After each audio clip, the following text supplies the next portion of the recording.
Orang Bali punya sesaji untuk pembersihan dan penyucian diri, namanya Biakala, Durmanggala, Prayascita.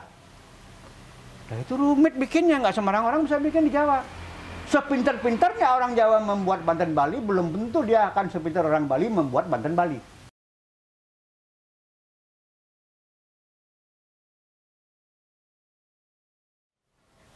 Om Mawignastu Namo Sidam, Om Mano Badra Kertawayanto Iswata, Om Sidirastu Tatastu Nama Swaha. Pemirsa dimanapun Anda berada, izinkan kami untuk membuka masker terlebih dahulu.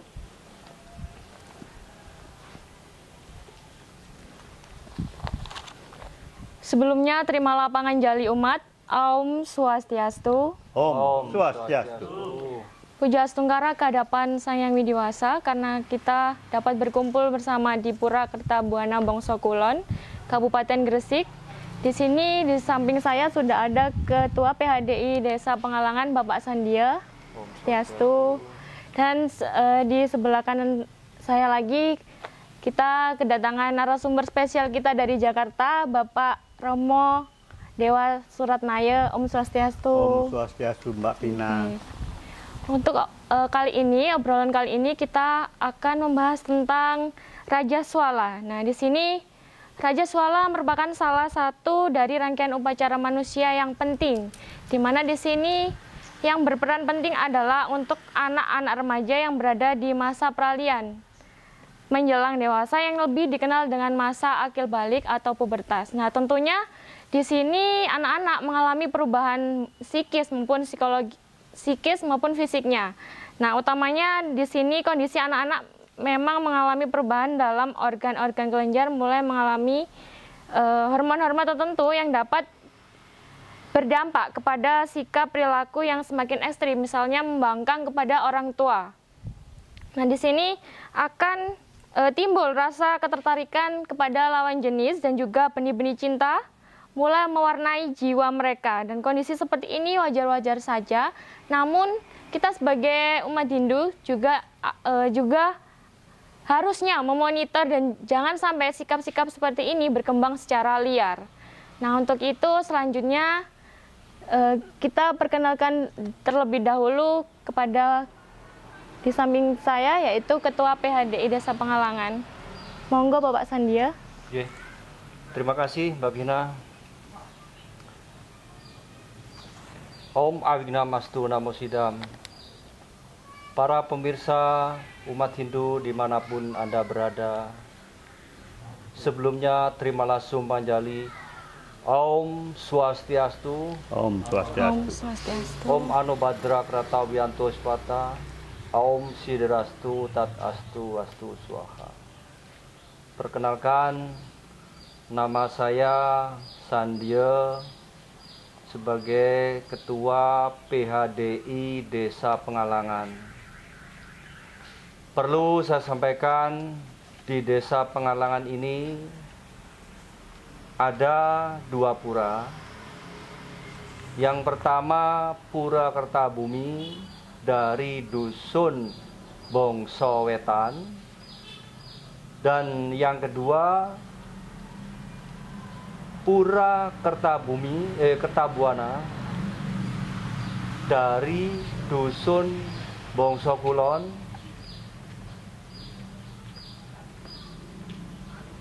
yang kebetulan pada siang hari ini kita dalam acara obrolan Dharma, yaitu bertempat di Pura Kertabuana Bongso Kulon.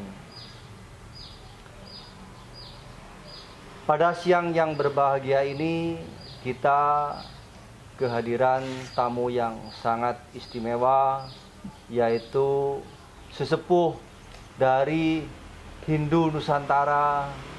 Beliau Romo Dewa Suratnaya. Om Swastiastu, Om Swastiastu, Pak San. Beliau dari media Hindu. Pada siang ini dalam acara obrolan Dharma, beliau adalah sebagai narasumber. Nggih. Untuk selanjutnya kami persilakan kepada Mbak Vina untuk melanjutkan acara ini. Terima kasih. Om Santi Santi Santi Om. Santi Om. Nah, umat Dharma yang berbahagia, mungkin di sini untuk topik perbincangan kita yang pertama mungkin terkait dengan makna dari ritual Raja Swala ini. Mungkin ada penjelasan sastra atau sumber-sumber sastra dari Bapak Ramon. Ya, Raja Swala ini kita harus paham dulu. Kenapa sih Raja Swala? Karena begini, ini agak bias ini. Artinya apa? Ada yang mengatakan Raja Sewala atau Sewala. Kalau kita lihat dalam kamus bahasa Kawi, ya kamus bahasa Jawa kuno, Sewala itu artinya lumut. Artinya apa? Kalau kita pahami Sewala yang berarti lumut, itu tidak nyambung dia. Kalau kita kaitkan dengan ritual, sebuah ritual manusianya. Ya, walaupun kita tahu bahwa selama ini selalu disebutkan Raja Swala, Raja Swala. Nah, oleh karena itu kita pahami dulu, ini yang pas itu yang mana, yang tepat yang mana. Jadi akan lebih tepat kalau kita mengatakan bahwa ini bukan Raja Sewala, tetapi Raja Swala. Dalam hal ini, Swa ini artinya mandiri, kemandirian, Swala. Raja Swala, Ra itu mulia. Jadi saya sering mengatakan bahwa kalau kita mau membahas sesuatu atau konsep-konsep dalam Hindu, jangan lepas dari yang namanya tiga kerangka dasar ini. Tatuanya. Jadi apa sih Raja Swala itu? Hakikatnya apa sih? Kita harus paham dulu. Nah, kalau saya katakan bahwa ini akan lebih pas dikatakan Raja Swala, Ra itu artinya mulia. Ja itu lahir. Swa itu mandiri. Sehingga apa? Dengan melalui ritual Raja Swala ini akan muncul, akan terlahirkan dalam tanda kutip anak-anak remaja ya yang memiliki karakter yang lebih mulia. Seolah-olah akan lahir anak-anak yang lebih mulia, yang punya karakter mulia nanti ini melalui ritual Raja Swala. Swa itu mandiri. Apanya yang mandiri? Di sini kemandirian akan muncul dari anak-anak yang sudah mengalami pubertas ini. Mereka sekarang mandiri dengan segala perbuatan dan tanggung jawabnya. Artinya apa? Sekarang kalau mereka berbuat sesuatu yang salah, mereka sudah punya catatan karma. Jadi begitu dia masa puber, dia sekarang punya buku karma sendiri. Tapi kalau dia melakukan kesalahan sebelum masa puber ini, itu tanggung jawab orang tua. Karmanya orang tua itu. Seolah-olah orang tua gagal mengantarkan dia sampai kepada masa kemandirian ini. Nah, jadi kita tahu bahwa secara hakikat Raja Swala ini adalah sebuah ritual manusianya yang penting yang akan membentuk anak-anak Hindu, anak remaja Hindu menjadi anak-anak yang baru muncul dengan karakter yang baru yang lebih mengarah kepada kemuliaan, kebaikan tentunya, dan dia mulai punya buku karma karena dia sekarang mandiri dia. Swa mandiri dia. Artinya apa? Orang tua sudah tidak bertanggung jawab terhadap karma-karma yang mereka lakukan, perbuatan yang mereka lakukan, baik melalui pikiran, melalui kata-kata maupun perbuatan. Karena sekarang mereka punya buku sendiri. Orang tua nggak ikut nanggung sekarang. Tetapi orang tua tidak boleh melepaskan begitu saja. Tetap ada monitoring. Tetap kita ikuti anak-anak ini. Karena memang kita tahu bahwa begitu remaja, tadi Mbak Pina sudah menyampaikan juga bahwa mereka mengalami proses yang luar biasa. Terjadi perubahan secara psikis maupun secara fisik. Dan ini berpengaruh terhadap apa? Perilakunya. Maka kita berharap dari ritual Raja Swala akan betul-betul merubah karakter-karakter mereka sehingga mereka tetap dalam jalur dharma. Itu, ya, itu dulu. Kemudian bagaimana kita mengenai etikanya? Sikap kita bagaimana? Ya, monitoring itu. Tetap kita lihat seperti apa. Bagaimana kita menyikapi perubahan-perubahan yang terjadi pada anak-anak remaja itu, ya. Nah kemudian ritualnya kita, ada upacaranya nanti seperti itu, ya. Nah mungkin Mbak Wina ada yang lagi yang mau Pak. Nyatakan begitu, yang disampaikan. Ini ada pertanyaan dari saya, ya. Mungkin ketika anak sudah, misalkan pada umur 15 tahun, dia mulai akil balik.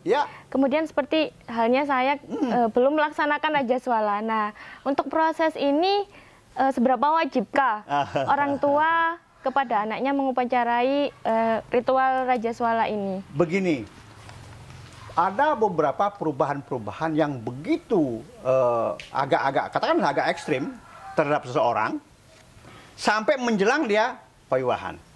Seandainya seperti Mbak Vina, usia 15 tahun, tapi belum kawin, belum melaksanakan wiwaha samskara, itu masih bisa untuk ikut serta dalam ritual Raja Swala ini. Ya, karena hitungannya masih remaja, ya, belum ada perubahan yang ekstrim terjadi. Ya, bisa ikut dan itu masih ada manfaatnya. Walaupun sudah katakan dulu, katanya Raja Swala itu hanya untuk remaja yang pertama kali haid, hanya untuk anak-anak yang akan balik yang suaranya berubah. Iya, tetapi sebelum dia mengalami perubahan yang ekstrim sebagai seorang manusia, masih ada manfaatnya Raja Swala ini. Masih ada manfaat. Seperti yang Mbak Pina sekarang ini, masih ada manfaat. Silakan Mbak Pina ikut dalam ritual ini. Seperti itu. Ya. Nah, di sini ada lagi, Pak. Ya. Adakah dewata yang mempengaruhi? Kan kalau di akil balik ini kan ada sifat-sifat, sikap-sikap dari remaja itu sendiri. Misalkan mulai ketertarikan ya. Benar, seperti ketertarikan. Mulai, ya. Wah, itu ya. Oke. Ya, adakah dewata yang mempengaruhinya gitu, Pak? Sebetulnya begini. Dalam Hindu sendiri, setiap ritual pasti ada yang namanya dewata-dewata yang terlibat. Baik beliau sebagai saksi maupun terlibat langsung memperkuat ritual itu sehingga dirasakan manfaatnya. Pasti ada. Nah, untuk Raja Swala ini memang dibedakan. Apa yang dibedakan? Untuk laki-laki, kan laki-laki beda nanti perjuangan dalam kehidupannya dengan wanita. Maka dewatanya pun beda, tetapi dewatanya tetap merupakan pasangan. Karena apa? Karena tadi dikatakan bahwa seorang anak-anak yang remaja mulai tertarik dengan lawan jenis, mulai muncul rasa cinta, ya. Mulai dia kalau bertemu dengan, katakanlah seorang gadis ketemu seorang remaja putri bertemu dengan seorang remaja putra, muncul, ya, muncul sesuatu yang unik yang dirasakan, kok saya senang ya. Nah, ini kenapa muncul rasa ketertarikannya? Karena ada dewata yang mendukung. Jadi ada energi dewata yang membuat si pria atau si wanita remaja ini yang tertarik kepada lawan jenisnya. Ada yang mendorong. Nah, ini sebetulnya inti daripada Raja Swala. Ya, secara, katakanlah ini secara metafisik, secara skala. Secara fisiknya tadi perubahan-perubahan itu. Kendali diri supaya nggak liar. Itu fisik. Secara metafisik ada pengaruh dewata ini. Untuk laki-laki ada yang namanya dewata Kamajaya ini, dewa Kamajaya ini. Ya, ini sebetulnya dewa asmara, tapi khusus yang mendukung munculnya rasa cinta untuk remaja putra. Nah, kalau untuk putri ada yang namanya Dewi Ratih. Dia yang punya energi untuk mendukung, untuk merangsang supaya anak putri pada saat atau setelah pubertas akan muncul rasa ketertarikan. Wah, keren. Itu dia. Jadi dewata ini yang berperan. Maka nanti pun juga untuk mewujudkan ritual ini dibedakan sarananya antara remaja putra dengan remaja putri. Beda nanti. Jangan sampai ketukar, jangan sampai nanti energi Kamajaya masuk ke yang putri. Repot nanti. Ritual gagal. Maka nanti akan muncul dua kelompok ini, yang putri-putri, yang putra-putra. Kemudian yang putra akan menerima energi lewat sarana, lewat air suci. Yang nanti dipercikkan oleh pemangku. Seperti itu. Ya, jadi beda-beda ini. Beda. Artinya apa? Kembali ke pertanyaan awal tadi, adakah dewata? Iya. Ada dewata, namanya Kamajaya dan Kamaratih. Ada dewata itu. Karena saya ulangi ini untuk kita semua ya, bahwa setiap ritual Hindu itu pasti ada keterlibatan dewata. Tanpa keterlibatan dewata, upacara itu tidak akan pernah berjalan. tidak akan terjadi apa-apa secara metafisik, secara niskala seperti itu. Iya Pak. Lalu terkait tadi kan sarana Pak ya. Ya. Nah sarana ini, nah kita kan di sini mayoritas orang Jawa. Ya. Nah untuk Bantennya itu sendiri bagaimana Pak? Ya. Bagaimana dengan Bantennya? Ya. Karena kita tahu bahwa selama ini yang melaksanakan Raja Swala kan umat Hindu di Bali. Ya. Ya. Nah, begini, sebetulnya sesaji ini tidak rumit. Ada yang namanya sesayut atau tebasan. Tebasan itu sesuatu untuk memotong atau untuk menjadikan. Ya. Jadi khusus untuk anak laki-laki hanya satu benda, satu sesaji. Namanya tebasan Raja Singa. Hanya satu sesaji. Mungkin besarnya nggak lebih besar dari itu. Dengan canang itu nggak akan lebih dari itu besarnya. Nah, kemudian namanya tebasan atau sesayut Raja Singa. Kenapa Raja Singa namanya? Kenapa nggak Raja Kucing saja? Ya, Raja Singa. Jadi begini, tiap anak-anak laki-laki dalam versi atau pandangan Hindu diharapkan akan Ra mulia, Ja lahir mulia seperti singa. Betul-betul dia mampu menjadi seorang pemimpin. Ya, singa itu raja hutan. Ya, dia mampu menjadi seorang pemimpin di segala aspek kehidupan dia. Maka dibilang, oh ini sarananya namanya tebasan untuk menjadikan dia seperti singa. Kemudian untuk remaja putri, sesajinya namanya tebasan Sabuh Rah. Kenapa kok Sabuh Rah? Sabuh itu menyabung, mengadu. Rah itu darah. Kenapa? Seorang wanita menurut versinya Hindu dilahirkan untuk menjadi seorang ibu yang mempertaruhkan nyawa dan mempertaruhkan semua darahnya untuk keturunan, untuk anak-anaknya. Itu dia. Ingat, itulah sebetulnya hakikat terlahirnya seorang wanita menjadi ibu. Ini. Jadi nanti baik remaja putra maupun remaja putri akan menerima energi dari masing-masing sesaji yang sudah diisi energi oleh dewata-dewata tadi. Ini akan menjadikan energi sehingga dia akan berubah seperti apa yang kita harapkan. Apa yang diharapkan oleh para orang tua. Nah, walaupun sekarang umat Hindu Jawa belum bisa membuat itu hanya masalah waktu. Karena saya yakin sesungguhnya di Jawa juga ada sesajinya model Jawa, tapi sejauh ini belum kita temukan karena terlalu lama sudah menghilang. Tapi bukan berarti tidak ada, pasti ada model Jawanya. Sementara ini kita ikut dengan apa yang ada sekarang, dan itu tidak sulit. Semua orang bisa membuat seperti itu. Ya, jadi jangan pernah mengkhawatirkan masalah sesaji. Karena yang bermain kan air, kan tirtanya yang bermain. Bagaimana sekarang si dewata itu dengan wahana sesaji mengisi energi ke air yang disediakan. Sehingga air suci ini menjadi sebuah, makanya nanti air suci inilah yang dipercikkan kepada anak-anak remaja putra dan remaja putri ini. Kemudian diminumkan sehingga meresap. Sehingga apa? Baik fisik maupun rohaninya betul-betul dia akan berubah. Dia akan, yang putra menjadi seperti harapan Raja Singa, yang putri Sabuh Rah. Seperti itu. Jadi ingat, kalau ya sesungguhnya ya, kalau umat Hindu Jawa belum bisa membuat sesaji, pakai air saja. Bagaimana sekarang membuat tirta-tirta itu menjadi tirta yang berenergi karena diisi oleh sang dewata. Caranya gimana? Ya, para peneliti kita di Jawa ini kan kuat spiritualnya, lakunya kuat, apakah upawasa dan lain sebagainya.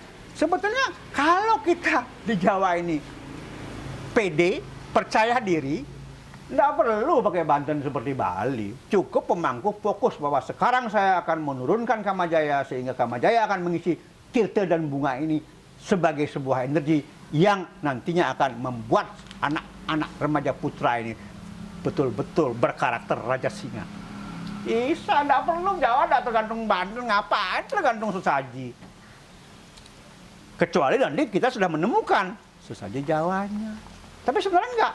Sementara tidak perlu. Kita Jawa ini punya kekuatan spiritual yang luar biasa karena kita sering laku upawasa, ya, tapa brata, tarak brata, biasa di Jawa itu. Kenapa nggak itu ditumbuhkan? Jadi memang selama ini ada kekurangan kita di Jawa apa? Kita selalu melihat ke Bali, menganggap bahwa Bali itu paling sempurna dan harus ditiru. Belum tentu, ini Jawa bukan Bali. Kita ini minum air Jawa, kita makan dari tanah Jawa, kita menghirup udara Jawa. Jadi kita ini Jawa banget badan kita ini. Kenapa nggak kekuatan Jawa yang kita tumbuhkan sehingga kita mampu melakukan tanpa harus menggunakan sesaji-sesaji dari Bali. Nah ini yang orang anak muda ini harus paham bahwa kita nggak harus tergantung. Contoh lagi yang lain. Orang Bali punya sesaji untuk pembersihan dan penyucian diri, namanya biakala, durmanggala, prayaschita. Nah itu rumit bikinnya, nggak sembarang orang bisa bikin di Jawa. Sepintar-pintarnya orang Jawa membuat Banten Bali, belum tentu dia akan sepintar orang Bali membuat Banten Bali. Enggak. Maka apa? Kita lihat, apa sih inti dari 3 Banten ini? Loh, intinya ternyata cuma air. Ini air murni dengan bunga, ini air kelapa kulitnya hijau, ini kelapa kulitnya gading, kuning. Loh, kalau gitu apa? Bagaimana kita kemudian mencetak atau membentuk diri seorang peneliti di Jawa ini sehingga mampu mengisi energi di sarana-sarana yang berupa air segelas dengan bunga, kelapa kulitnya hijau, kelapa gading. Cukup Banten nggak usah dipakai, ini aja dipercikkan. Selesai urusannya. Nah ini, saya terus terang aja ingin memotivasi umat Hindu di Jawa ini supaya nggak selalu tergantung gitu loh. Karena kita punya spirit, Bali itu hebatnya di ritual, tapi Jawa hebatnya di spiritual. Kenapa nggak kehebatan spiritual ini kita manfaatkan? Tidak harus ada Banten, ada sesaji, tidak harus.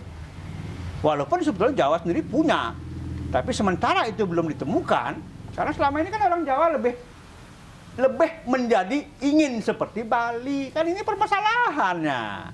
Padahal kita ini, badan kita, desain badan kita, format badan kita di Jawa ini seperti apa yang ada di alam Jawa. Nah sekarang kita desainnya alam Jawa. Lalu kita menggunakan cara Bali apa? Pas nggak? Belum tentu pas. Belum tentu. Jadi terus terang ya, pertanyaan Mbak Vina ini mengingatkan saya dan juga mengingatkan kita di Jawa bahwa kita memang harus membangun diri dengan cara kejawaan, bukan dengan cara yang lain. Walaupun tentu dengan cara Bali ya nggak salah.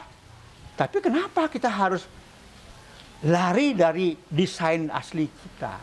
Dan itu memungkinkan seperti itu. Jadi jangan khawatir dengan masalah sesaji. Ya, seperti itu Mbak Vina. Tapi kalau semisal ini tim Sarati membuat Bantennya seperti orang Bali, gitu misalkan seperti itu Pak. Gitu gimana Pak? Itu kan tidak salah buat saya, itu sudah menjadi keterlanjuran.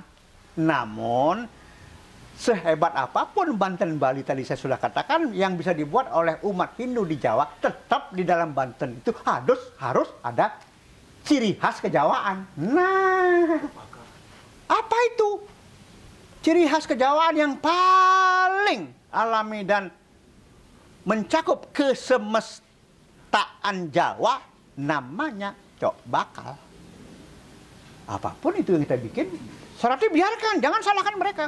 Oh iya, dia sudah belajar benar, tapi tetap aja kualitas Banten yang dibuat oleh Sarati umat Hindu Jawa tidak akan sebaik Banten atau sehebat kualitasnya seperti Banten yang dibuat oleh Sarati Bali. Tapi karena kita orang Jawa, istilah ciri khas kejawaan itu cok bakal. Kan gampang banget membuat cok bakal, nggak sulit. Ya sangat gampang. Jadi tetap kita menghargai tanah Jawa ini. Gitu loh. Ya, biarkan. Sarati jangan disalahkan, jangan sampai mereka kalau gitu gimana? Percuma dong belajar. Wah, jangan. Sarati benar, tapi ingat ciri khas orang Jawa, tetap harus ada ciri khas Jawa. Tetap itu harus ada ciri khas Jawa. Demikian juga orang Bali, kalau dia misalnya di Jawa dibuatkan Banten Jawa, harus ada ciri khas Bali. Apa? Ya daksina atau segahan, harus ada seperti itu. Jangan pernah menghilangkan identitas orang. Ya, artinya apa? Orang Jawa lahir dengan cara Jawa, ya dia harus mati dengan cara Jawa. Nggak bisa dia mati dengan cara Irian, Papua, Maluku, nggak bisa. Tetap dengan cara Jawa. Orang Bali lahir dengan cara Jawa, mati dengan orang Bali lahir dengan cara Bali, dia pakai Banten Bali, dia juga mati harus pakai Banten Bali. Walaupun dia mati di Jawa misalnya menggunakan sesaji Jawa, tapi tetap harus ada ciri khas kebaliannya di situ. Karena itu merupakan sebuah penghormatan. Itulah yang namanya etika dalam 3 kerangka dasar itu. Tetap ada. Dan sekarang seperti pasang.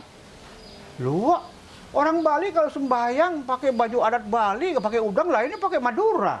Apa salah? Ya nggak salah itu loh. Nggak salah, bener. Ya. Karena dia katakanlah dia orang Madura, ya dia harus memperlihatkan kemaduraannya. Nggak salah. Ya. Hidup lahir sebagai orang Madura, mati pun juga seperti orang Madura. Karena apa? Jalan lahir dan jalan mati itu sama. Nggak ada orang lahir dengan cara Arab, terus mati dengan cara Jawa. Itu jalannya beda, nggak ketemu ujungnya. Nggak bisa. Tetap harus sama. Jadi sekali lagi, jangan ini membuat para Sarati kemudian menjadi kecewa. Jangan. Ya, tetap munculkan. Di Tengger, sulit ada kelapa. Tapi setiap upacara harus ada janur. Cukup satu janur, tancapkan aja di situ. Di sarananya. Jadi seperti. Monggo, Pak San. Terima kasih. Dari penjelasan Romo tadi, sudah banyak panjang lebar tentang makna yaitu tentang upacara Rajaswala. Iya. Jadi harapan kita sebagai orang tua supaya anak-anak kita kan lebih meningkat serada baktinya, lebih maju dalam kehidupan sehari-hari. Iya.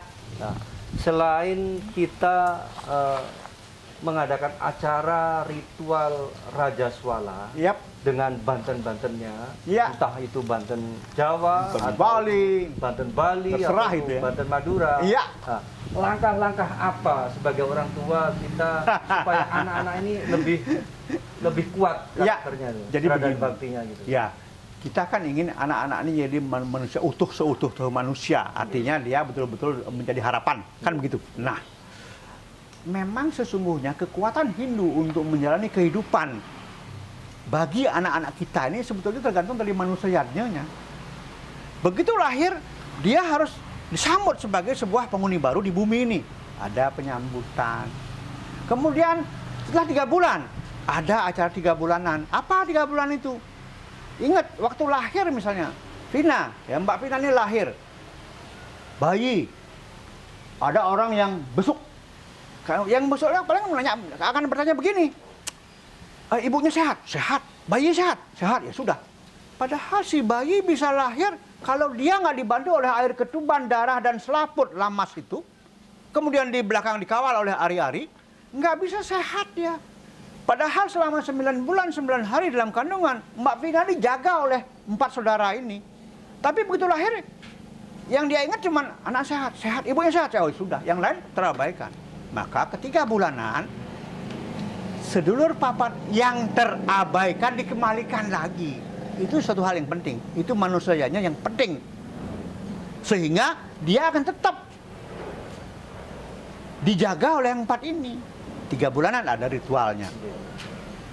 Nanti misalnya 1 weton ada ritualnya lagi.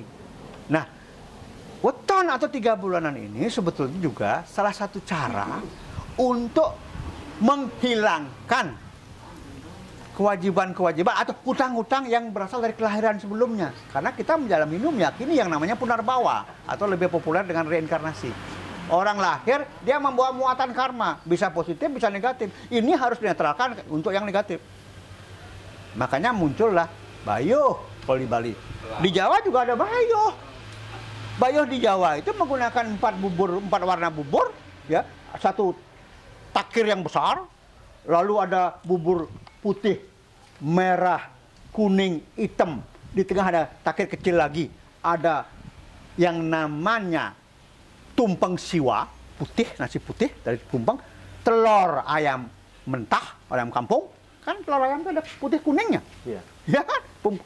Ada di sana ada kesucian dan ada kebersihan. Lalu ada jahe diiris 4 penjuru, simbol kejayaan. Kemudian ada cabai, simbol kemakmuran di sana. Karena cabai itu isinya banyak bijinya. Nggak ada. Coba lihat, ada nggak bumbu dapur yang banyak isinya dalam selain cabai? Kan cuma cabai aja kalau diiris, banyak ada batu-batu biji-bijinya. Kemudian ada bawang. Bawang itu simbol bagaimana supaya semua halangan hilang. Nah, jadi ini penting sebetulnya. Di Jawa itu saja dilaksanakan, cukup sudah. Cuman selama ini kan terlupakan. Maka yang sudah-sudah, ya sudah. Nanti kita lakukan hal lain untuk membayar yang selama ini belum kita lakukan. Ya, kalau Jawa itu kan setiap 35 hari wetonan, selapan. Tapi selama ini kita nggak lakukan. Nah, kalau dari Pak San bilang, apa yang harus dilakukan? Ya, itu awalannya. Itu salah satu pendidikan dalam Hindu. Sebelum dulu ada sekolahan, makanya muncul manusianya sebagai sekolahan di rumah. Itu, ya. Jadi Pak San ada tahapan manusianya yang nggak mungkin saya jelaskan sekarang ini semuanya begitu panjang, ya. Yang jelas itu harus diingat kembali bahwa orang Jawa punya pola ritual bagaimana mengembalikan sedulur papat yang terlupakan atau tidak terurus selama ini. Nah, begitu. Ayo, bagaimana? Oke. Mungkin sudah banyak sekali yang disampaikan oleh Romo Dewa tadi. Terima kasih Romo Dewa. Oke. Semoga apa yang telah disampaikan tadi dapat kita implementasikan bersama.